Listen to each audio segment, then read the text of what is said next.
My name is Kai Safal, and I work as a global mission pioneer in the country of Cambodia. Together with my wife, we travel to small villages on the outskirts of the capital city of Phnom Penh, sharing the truths of the gospel with everyone we meet.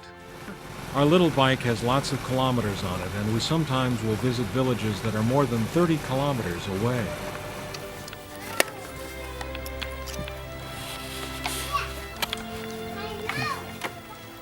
The hardest part is when you spend time sharing the gospel with people and they don't choose to believe what you've shared with them.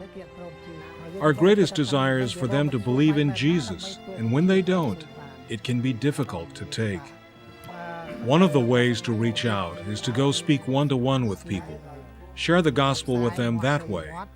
Another way is to use the New Beginnings DVD program to preach the gospel. Another is to pass out tracts and explain to people what the tract is talking about. The tract talks about two roads of life: the road to life, the road to death.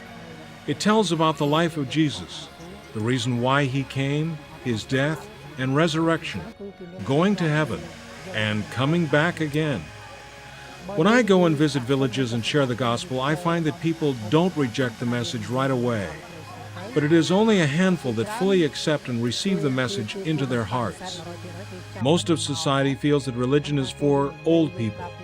They want to work and make money when they are young. They don't have time for God.